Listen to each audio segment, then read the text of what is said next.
Olá, pessoal! Hoje o tema da nossa aula vai ser Assembleia Mineral e tipos de rochas. A gente vai ver quais são os minerais que ocorrem preferencialmente em rochas ígneas, rochas metamórficas e rochas sedimentares. Recomendo a leitura do capítulo 21 do livro do Manual de Ciências dos Minerais, na sua 23ª edição, escrito por Klein Dutroux. Nós vimos lá na primeira aula, quando introduzi o conceito, a definição de rocha para vocês, que rocha é um termo técnico que significa um agregado sólido que ocorre naturalmente, ou seja, tem uma ocorrência natural e que é constituído por mineral ou mineraloide, ou então por um conjunto de minerais e conjunto de mineraloides. A maioria dos minerais que a gente viu aí durante as aulas práticas de descrição mineral aqui na disciplina, a gente via uma espécie mineral ocorrendo sozinha, ou então muito bem cristalizada, ocorrendo no máximo aí em um conjunto de 2 ou 3 espécimes minerais. O que foge um pouco da ocorrência natural mais comum dos minerais, que é a ocorrência em rocha, em agregado poliminerálico, não tão bem cristalizados, aqueles euédricos, subédricos que a gente viu na aula. As amostras que eu utilizei na aula com vocês são mais adequadas para o estudo das propriedades físicas, que era o foco, que era a intenção do exercício. Mas, na realidade, os minerais ocorrem em conjuntos, formando, na maioria das vezes, rochas poliminerálicas, como essa imagem aí, a segunda imagem da direita que eu estou mostrando para vocês. E esses conjuntos de minerais são chamados de assembleia mineral, ou seja, a assembleia mineral vai pegar, vai congregar todos os minerais que constituem essa amostra aqui. Então, as assembleias minerais, elas vão refletir o ambiente de formação e geralmente são utilizadas como um parâmetro, uma ferramenta diagnóstico de qual é o tipo de rocha específico que a gente está trabalhando. Como os minerais são os constituintes que estruturam as rochas, diferentes ambientes minerais, ou seja, diferentes minerais ocorrendo de forma conjunta, irão formar rochas diferentes. Isso é fácil de entender. E nós vimos, que diferentes minerais são estáveis, ou seja, são formados e se mantêm como sólidos cristalinos inalterados em diferentes ambientes, em diferentes condições de pressão, de temperatura e de quimismo, que vai ser aí a composição química do ambiente em que esse mineral se encontra. Concentração dos elementos, condições de pH, EH, fugacidade de oxigênio, A gente não entra nesse nível de detalhe aqui na disciplina. Então, as condições de pressão, temperatura vão formar aí rochas diferentes por processos diferentes. E o primeiro critério de classificação é relacionado justamente a processos formadores. Nós vimos na primeira aula que as rochas são divididas em 3 grupos primários, de acordo aí com a sua gênese, ou seja, de acordo com os processos que estão envolvidos na sua formação. Ela pode ser ígnea, metamórfica ou sedimentar. As rochas ígneas envolvem o processo de cristalização a partir de uma fusão, que é o magma, e isso vai acontecer em condições de crosta superficial até crosta profunda, até um pouquinho ali no manto. As rochas sedimentares vão se formar aí por processos de consolidação de sedimento químico ou sedimento clástico, em temperaturas e pressões relativamente baixas, que são aí as existentes na porção mais rasa da crosta terrestre, na porção mais superficial. E rochas metamórficas vão se formar por recristalização no estado sólido de rochas pré-existentes, sempre em temperaturas e pressões de uma faixa intermediária entre as rochas sedimentares e as rochas ígneas. Até por isso que ela está colocada ali no meio da imagem. Pra vocês lembrarem disso. Vamos começar falando de rochas ígneas, porque são as minhas favoritas? Não, é só para seguir a sequência do capítulo do livro. Eu não tenho um tipo de rocha favorita. Segundo alguns autores, com base em cálculo aí da composição média da crosta, estima-se que 80% do volume total da crosta seja formado por rocha ígnea. É um pouco mais aceito aí o valor de 95% do volume dos últimos 16 quilômetros, aqui os 16 quilômetros mais superficiais da crosta terrestre, Então, a camadinha mais superficial do planeta mesmo, que seja aí constituído majoritariamente por rocha ígnea. Ainda assim, é um volume de rocha, que constitui aí a nossa crosta muito grande. Por isso, a importância desse grupo litológico. A maior parte das rochas ígneas se forma a partir da solidificação de uma fusão silicatada, chamada magma. Tá? Os magmas são uma mistura aí de rocha fundida, gases dissolvidos, vapores de água, CO2, SO4, entre outros. Tá? E também aí tem uma pequena fração já de cristais, tá? Uma pequena porcentagem aí de sólido misturado entre a rocha fundida e nesses gases. Tá? As temperaturas necessárias para a geração de magma, tá? Obtidas aí a partir de experimentos laboratoriais e observações de vulcão ativo, que era o vídeo que a gente estava vendo aí agora, tá? Indica que ela varia aí de 600 a 1.400 graus Celsius, o que sugere que a fonte de calor para gerar a fusão, tá, dessas rochas em profundidade vem do interior da Terra. Eu falei que a maior parte é formada por magma silicatado, né, de fusão silicatada, porque há rochas ígneas que são derivadas de magma não silicático. Tá? A gente não vai abordar muito aqui, porque elas são realmente bem pontuais, tá? Acaba sendo uma exceção aí, mas saibam que existem magmas carbonáticos, por exemplo. Tá? A composição química total de uma rocha ígnea vai exibir uma variação bem limitada, isso porque o magma é composto predominantemente por oxigênio, tá? Vejam aqui. Né? Aí silício, alumínio, ferro, cálcio, magnésio, sódio e potássio. Tá? Pode também conter aí quantidades significativas e variáveis de voláteis, tá? Como água, CO2, como eu falei, em menor quantidade. Deixa eu escrever aqui. Então, água, CO2, pode ter sulfeto de hidrogênio, ácido clorídrico, metano, tá? E monóxido de carbono. Os tipos comuns de rochas ígneas vão apresentar variações aí da ordem de 40 a 75% de peso de sílica. Tá? Então, ficam nessa faixa de concentração, tá? Que é representado aqui pelo maior fatia que é representado aqui nos gráficos em pizza aqui da tela, com essa maior fatia em azul. Tá? E essa quantidade de sílica na composição da rocha é uma das classificações de magmas e classificação de rochas ígneas derivadas. Tá? Isso aqui vai impactar diretamente a assembleia mineral. Rochas pobres em sílica vão apresentar uma assembleia mineral bem diferente de rochas ricas em sílicas. Tá? Então, quando o magma tem baixo valor de sílica, as rochas resultantes irão conter minerais pobres em sílica, como a olivina, piroxênio, hornblenda, que é um tipo de anfibólio, biotita, e vão ter pouca ou nenhuma sílica livre, ou então minerais do grupo da sílica, como quartzo, cristobalita, tridimita. Tá? Esses são minerais que geralmente estão ausentes de rochas básicas. Tá? Como eu acabei de falar, esse magma é classificado como básico e as rochas derivadas são rochas básicas a ultrabásicas. Tá? São também aí conhecidas como rochas máficas, por conterem predominantemente minerais máficos ferromagnesianos e por isso vão apresentar colorações escuras, vão ser verde escuro, rochas enegrecidas. Tá? As rochas básicas vão ter aí entre 45% e 52% de sílica. As ultra básicas que eu falei, eu achei que estava aqui no slide, vão ter menos de 45% de peso sílica, tá? Como peridotito. E as rochas básicas aqui, o exemplo é o gabbro e o basalto. Tá?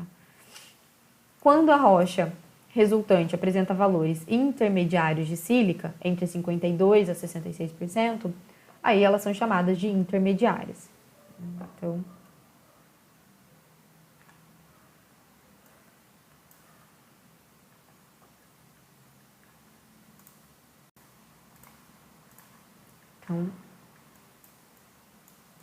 52 a 66. Tá? Essa quantidade de sílica ainda caracteriza o magma como subsaturado em sílica, tá? Então ele ainda é deficiente em sílica, falta sílica para ter ocorrência garantida de sílica livre, e os minerais formados vão ser também deficientes em sílica, subsaturados, como é o caso dos feldspatóides. Tá? Então, acho que eu já comentei isso com vocês na aula de mineral descritiva, senão a gente vai falar um pouquinho sobre isso na próxima aula de diagramas de estabilidade, tá? De minerais, diagramas de fases. Mas feldspatóides, e quartzo são quimicamente incompatíveis, tá? Eu falei, acho que na aula de classificação mineral, acho que foi, na verdade, que eu fiz de feldspatóide com vocês, né? Que eles eram muito parecidos com feldspatos, mas eles tinham uma proporção ali da relação da sílica inferior, por isso que eles eram considerados como subsaturados, né?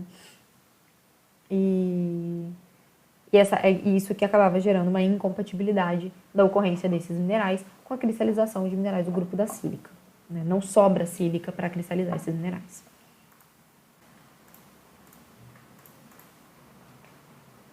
A cristalização de um magma agora rico em sílica, então supersaturado, vai resultar em rochas com quartzo abundante e geralmente associado a feldspato alcalino, tá? Pode conter aí quantidades significativas de muscovita, tá? E teores muito baixos de minerais ferromagnesianos, então biotita, anfibólio, piroxênio, tá?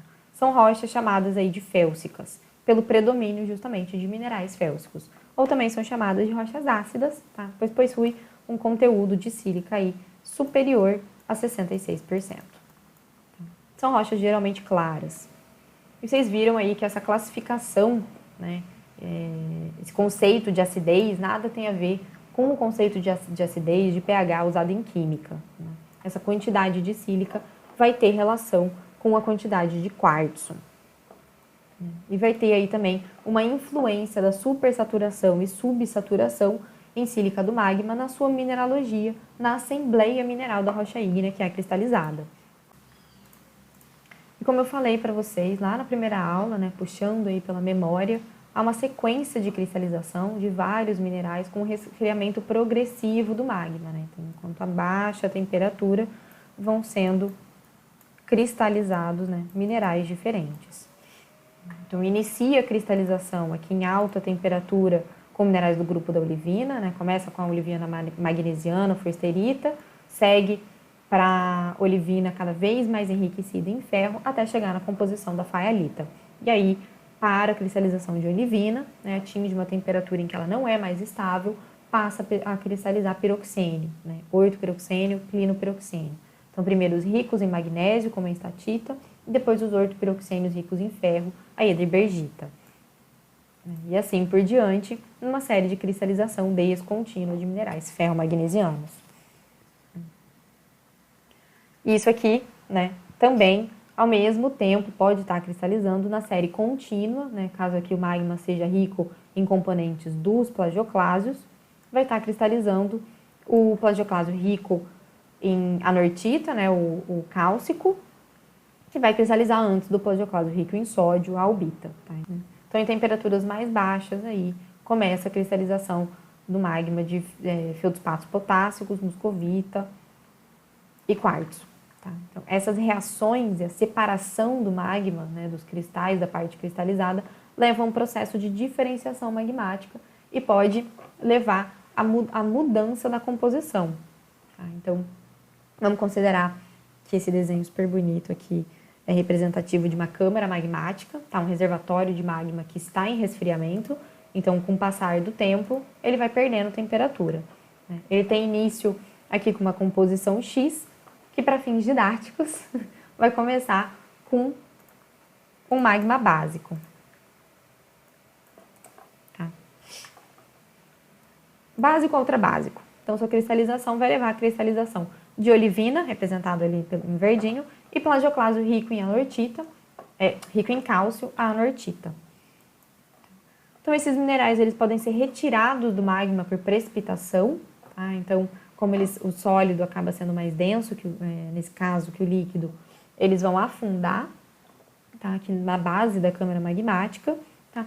Então, não vai mais ter reação entre magma e cristal, tá? Eles vão ficar ali cristalizados, vão afundar e vão ficar lá inalterados. Isso muda a composição química do magma, tá? Pois esses elementos agora foram retirados, eles não estão mais disponíveis para cristalização, para serem incorporados novamente e serem recristalizados em outro mineral, tá? Então agora ele vai estar empobrecido em ferro, em magnésio, e se tornou enriquecido em sílica, em alumínio, em sódio, em potássio, vai apresentar maior teor de água e de CO2. Isso agora caracteriza, né, essa nova composição química aqui do magma como uma composição ácida, né? Foi enriquecida em sílica. Isso vai resultar numa assembleia mineral diferente. A partir de agora vão ser cristalizados minerais como anfibólio, micas, feldspato alcalino, tá? E vai ter que começar a presença de sílica livre, que são geralmente os produtos finais de uma cristalização em baixa temperatura. Esse processo de diferenciação magmática, tá, origina uma grande variedade de rochas ígneas. Durante a cristalização de magmas, os minerais supersaturados não vão ser formados junto com os minerais subsaturados, que era o que eu estava falando da incompatibilidade entre quartzo e olivina ou quartzo e feldspatóides. Tá? Então, minerais supersaturados, que incluem quartzo e seus polimorfos, né, os outros minerais do grupo do quartzo, e um piroxênio ortorrômbico, por exemplo, com baixo teor de cálcio, não podem coexistir com qualquer um dos feldspatóides. Tá? Por exemplo, leucita, nefelina, ou então com olivina, rig e magnésio, tá? Que são minerais subsaturados.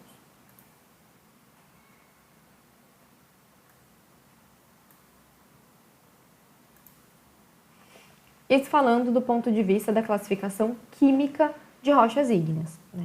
Mas a gente já viu na primeira aula, né, que o magma gerado em profundidade, na crosta ou no manto, pode migrar do seu local de formação, né, devido à diferença no gradiente de densidade entre sólido e líquido, né, ele vai ascender, vai subir, e pode ficar alojado em regiões denominadas de câmara magmática, né, ou então vai migrar ainda até a mais superfície, né, vai migrar aí por zonas de fraqueza na rocha, até chegar na superfície terrestre.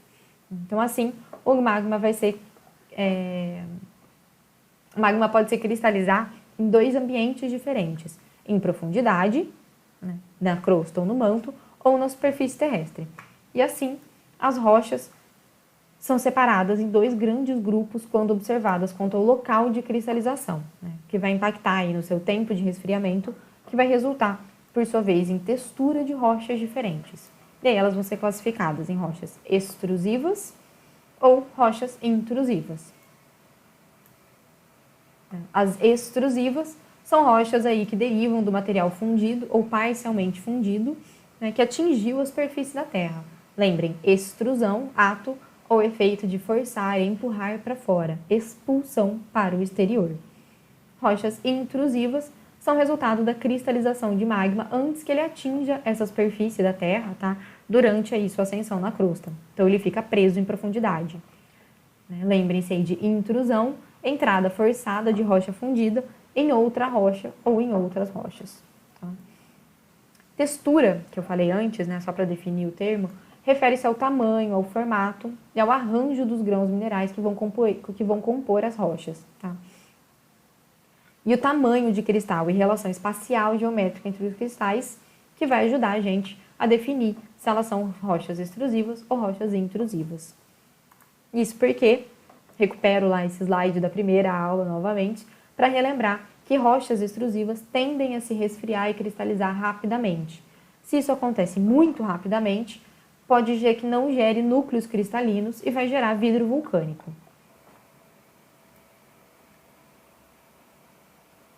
Geralmente, a velocidade de formação das nucleações minerais excede a taxa de crescimento individual, então você tem muita nucleação e pouco crescimento, e isso vai gerar um agregado de grãos minerais muito pequenos, né? Vai gerar rochas com uma textura afanítica, quando os minerais são individualmente pequenos demais para serem vistos a olho nu. Tá? Ou então uma textura fanerítica, tá? Quando os minerais são visíveis a olho nu, mas eles vão ser de grãos finos, menor do que 1 milímetro. Já o magma que se cristalizou situado a grandes profundidades, né, aqui no interior da crosta, como no caso de rochas intrusivas, ele geralmente resfria mais lentamente, tá? E o tempo é suficiente para que os minerais cristalizem, atingindo tamanhos milimétricos a centimétricos.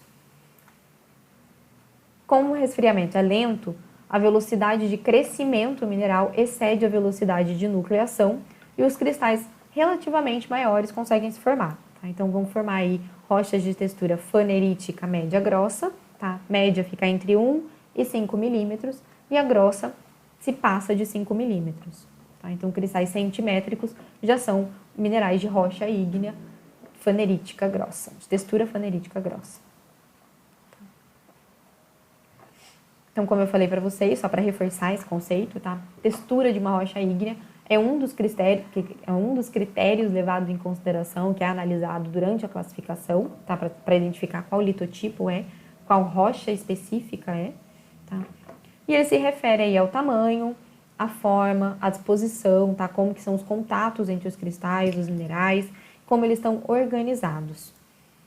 Quanto ao tamanho dos cristais, a textura pode ser fanerítica, né? Quando os cristais são visíveis e identificados à vista desarmada, estão utilizando aí no máximo o auxílio de uma lupa, ou vão ser, né, afanítica, quando os cristais só são visíveis ao microscópio.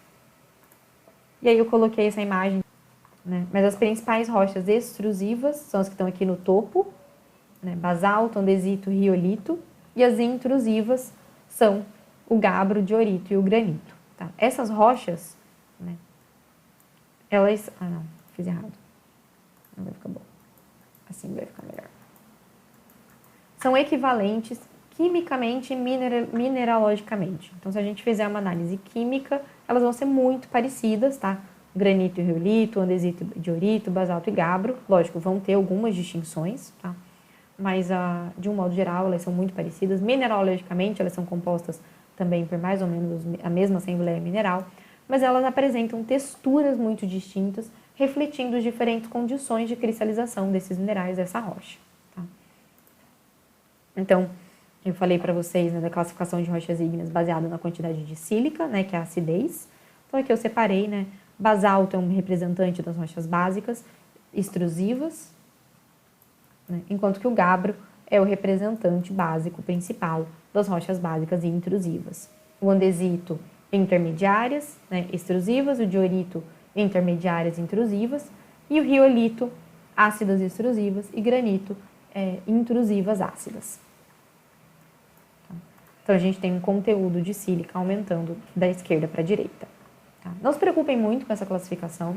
Eu estou passando isso para vocês entenderem apenas quando forem ler sobre ocorrências dos minerais, tá? Determinado mineral ocorre mais em rocha básica, outra básica, né? Então, para vocês saberem quais são os tipos de rocha, tá? E essa classificação aqui vale apenas para rocha ígnea.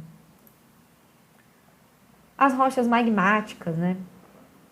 Como eu falei para vocês, são classificadas com base no seu conteúdo de sílica, porque o conteúdo de sílica reflete seu conteúdo mineralógico, né? Já falei isso para vocês.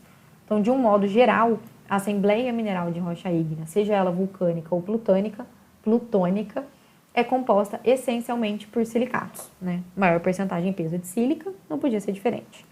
Então, vai ter aí quartzo, tridimita, cristobalita. Lembrem-se, a depender se a rocha ígnea, ácida, básica ou intermediária, né? Feldspatos, né? Ortoclásio, microclínio, cianidina, plagioclásio. Feldspatóides, né? Nefelina, sodalita e leucita. Então, lembre-se, rochas que têm feldspatóide não tem quartzo, rocha que tem quartzo não tem feldspatóide. Ou tem feldspato, né? Ou tem quartzo. Rocha que tem feldspatóide pode ter feldspato, mas não vai ter quartzo. Tá? Rocha que tem feldspato pode ter feldspatóide ou pode ter feldspato. Rochas ígneas vão ter micas, peroxênio, anfibólio, tá? Olivina. E aí podem ter como isso aqui falando de minerais comuns, tá? E aí, né, falando de minerais essenciais. Mas aí, falando de minerais acessórios, pode ter ainda zircão, turmalina e granada como silicatos, titanita, magnetita, ilmenita, hematita e rutilo como óxidos, né? Apatita e monazita como fosfato. Tá? Então vejam aí que não é... Ah, e esqueci aqui a perita, né? Que é um sulfeto também. Né? Então vejam aí... Sulfeto também não tinha falado nenhum sulfeto, não. Enfim. Que não é porque a rocha é ígnea derivada de magma silicático, que não vai ter minerais de outras classes minerais, tá? predomínio é de minerais silicáticos por causa da grande quantidade de sílica, mas vão ter outras classes aí também. Coloquei aqui para a gente ver aquela diferença da cor que eu falei de rochas máficas, rochas intermediárias e rochas félsicas. Né? Então, rochas félsicas geralmente são rochas ácidas, ricas em sílica, né? Então vão ser rochas aí mais claras. Rochas pobres em sílica, né? Vão ser predomínio de minerais ferro-magnesianos, vão ter pouco ou nenhum quartzo e vão ser rochas mais escuras. Então, rochas félsicas vão conter quartzo, feldspato alcalino, potássico, plagioclásio, tá? Normalmente algum anfibólio, biotita e muscovita. Rochas intermediárias vão conter quartzo, plagioclásio, anfibólio em abundância, tá? Normalmente algum feldspato potássico, muscovita e biotita. Já as rochas máficas vão ter abundantemente piroxene e plagioclásio, tá? Algumas olivinas também podem estar associadas. As ultramáficas vão ser compostas aí predominantemente por olivina e pequenas quantidades de piroxênio. Tá? Então vejam que a mineralogia em si não muda muito, né? Mas a proporção entre esses minerais varia bastante. Tá? Então isso falando em minerais essenciais, né? E um pouquinho aí de acessórios, mas acessório de rocha ígnea é muito variado, tá? A gente viu aqui. Opa, passei, né? Que tem uma variedade mineralógica aqui muito grande, né? E essa grande variação de mineralogia e as texturas que as rochas ígneas vão apresentar, tá? E diferenças composicionais e de ambiente de formação, é que são os critérios básicos de classificação de rocha ígnea. Mas, em geral, 4 critérios devem ser considerados para a classificação de rochas ígneas. A quantidade relativa de sílica, já falei para vocês. As variedades e as quantidades relativas de cada tipo de feldspato. Né? Então, quantidade de feldspato alcalino, quanto de plagioclásio. Tem feldspato alcalino e feldspato plagioclásio, tem só um. Qual feldspato alcalino que está presente? Ele é mais cálcico ou mais potássico? Né? Qual plagioclásio? Mesma coisa, mais cálcico ou mais sódico? 3. A quantidade relativa e o tipo de mineral ferro-magnesiano, tá? É anfibólia, biotita, tem os dois. E a textura e granulometria, né? A granulometria da rocha é grossa ou fina, isso é uma rocha plutônica ou uma rocha vulcânica. E aí são utilizados esses diagramas ternários, né? Ou aqui no caso, né? É que esse aqui são 2 diagramas ternários, tá? É o QAP é 1, quartzo, feldspato alcalino e plagioclásio, para rochas supersaturadas em sílica. Né? E o AFP, feldspato alcalino, feldspatóide e plagioclásio, para rochas subsaturadas em sílica. Tá? Então, isso aqui usa a composição modal das rochas, tá? Usa a composição química para classificação. Tá? Então, o diagrama aqui APF, né, que é esse grandão aqui da esquerda, para rochas ácidas, ele leva a quantidade recalculada para 100% de quartzo, feldspato alcalino e plagioclásio, né, como eu falei, para rochas supersaturadas em sílica, e a mesma coisa para a porção inferior, para rochas sem quartzo. Tá? Então, aqui ele está em inglês, tá? Só porque eu achei muito interessante essa proposta da autora de mostrar a coloração comum dessas rochas. Tá? Então, as mais ricas em feldspatos alcalinos, tá? Feldspatos potássicos vão ser mais avermelhadas, as mais ricas em plagioclásio são rochas mais branquiçadas, mais acinzentadas. A mesma coisa aqui para os diagramas da direita, que são diagramas de classificação de rochas plutônicas básicas, máficas a ultramáficas, tá?